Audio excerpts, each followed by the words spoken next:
A lot has changed since the last time we had a good look over the squad. Brendan Rodgers is in, the press conference is done, we've heard the sentiment, we've heard his feelings on coming back, what the club has potentially been promised him, as well as what the vision is going to be for this summer and for the next couple of seasons going forward. And already we've had some really good moves happen. Jota, of course, leaving for Saudi Arabia has filled up the bank balance, but we've seen some incredible work by the club internally. A contract extension for Kyogo Furuhashi up to 2027, and the same for his partner in crime, as it were, Daizen Maeda. He's on an extended contract as well now. And we've heard comments from O'Reilly, we've heard comments from Reo Hatate, and we've heard comments from Joe Hart. So as now the guys fly away to Portugal, and we're starting to get the dust settle a little bit on the upheaval we've had over the last month or so, we can now really start to, with a bit more of a sober body and mind towards the speculation, the objectives, the targets, etc.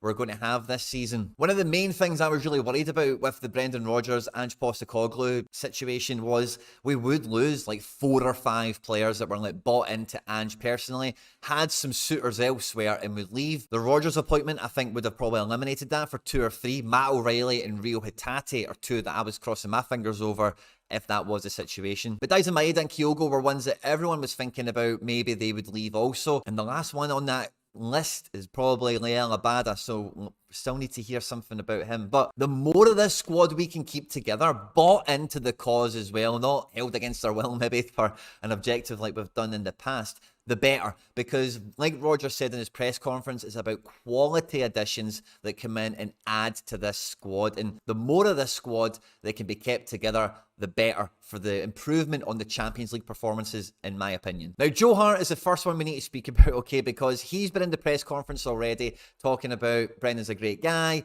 and, you know, he's settled and he knows his job, he's got a 1-year contract, and he's here to roll his sleeves up and get stuck into the best of his ability and go with the flow, and what will be, will be. There are some rumours out there that he's probably MLS bound after Celtic, which tells me the guy's not going to be retiring anytime soon, which tells me he believes he's in great nick and he's capable of going on at the level he's at the moment to the best of his ability. Brendan Rodgers could get a last dance season out of Joe Hart, in my opinion. Joe Hart is I would say he's a legendary goalkeeper in the English game. The amount of league titles he won with Man City, in that ascendancy team, the England caps he's had, etc.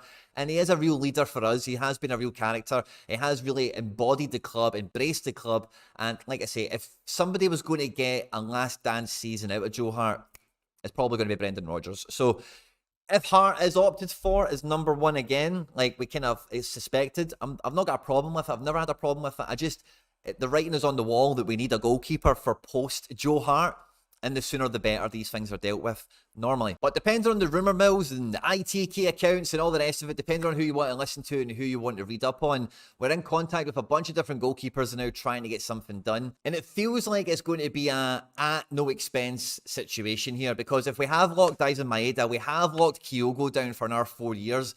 Those are 2 key positions, 2 very important players that now we don't need to worry about replacing, really scouting on top of for the next couple of seasons. We've signed Marco Tilio, we've got Haksabanovic, we've got Forrest, and we've got Hyung Jun on the way coming. So all those wide positions really do feel taken care of. And with Oh Sung-gyu, the Padawan to Kyogo's Jedi, as it were, then it feels like those front positions now are really locked up. And as long as Abada doesn't move, I don't think we're going to be signing any more attackers, to be honest. Which makes me think even more resources, even more determination can go into the goalkeeper. And I don't know if that would mean that Joe Hart would lose his place altogether, or if we would have one of these kind of passing of the guard seasons where, you know, throughout the season they share minutes and rotate between each other and cover for mistakes and being hot on form or whatever. But I do think with those extensions we've had in the front line, it really does narrow off the options of what the club is going to do in terms of a big marquee signing this season. Now, would a goalkeeper be our record transfer? I think fans would be really upset with that, if I'm quite honest. But with Matt O'Reilly being bought into, it feels like a big midfielder, a big name midfielder that's going to come in to be a starter over him isn't going to be something we would go and spend 10, 15 million quid on at the moment. McGregor, of course, can be so versatile that really doesn't matter who else we buy. He can work around that. And if Hatate, if we listen to his comments from Daizen, we spoke about it on the flagship podcast last week, then it feels like he's going to be here until January at least. But That's January at least. I think he would itch for a move in January post-Champions League, depending on how the group stage goes or whatever. But I don't think we'll lose him to Saudi Arabia unless But I don't think we would lose him to Saudi Arabia unless it was he was getting Jota money, like 200 grand a week personally himself, you know.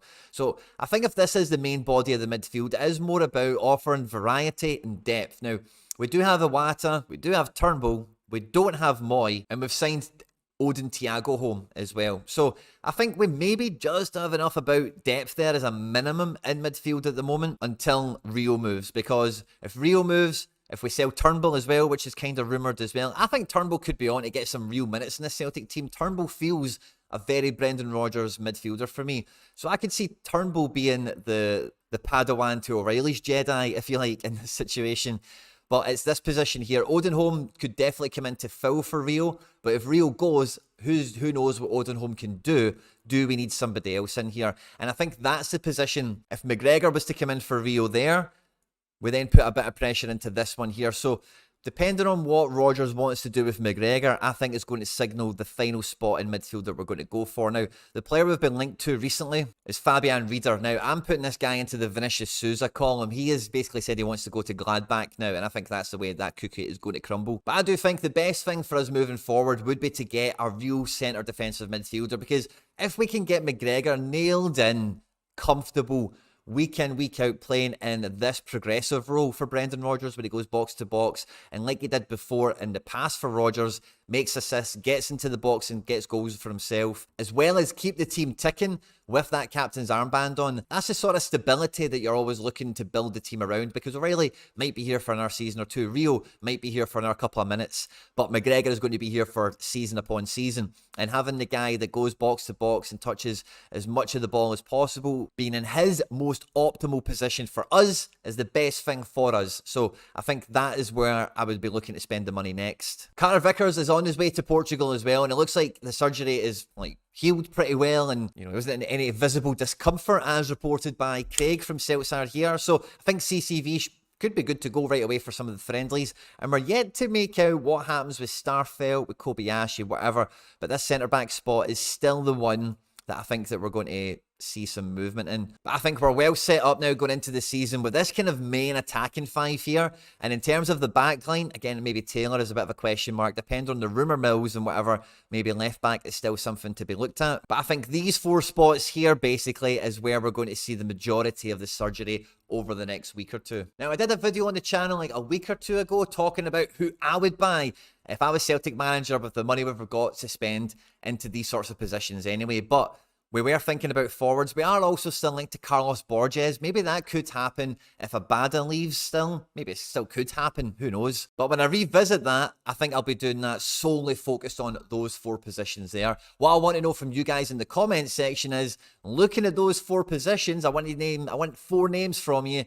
Who would you go and get? One of them needs to be a record transfer, and that's probably not going to be the goalkeeper. I'll have a look at some of your comments and we'll review them in the next video, as well as me throwing out some new suggestions on top of the ones we had on that last video. Don't forget to like, subscribe, share and retweet and all that good stuff. And hail, hail!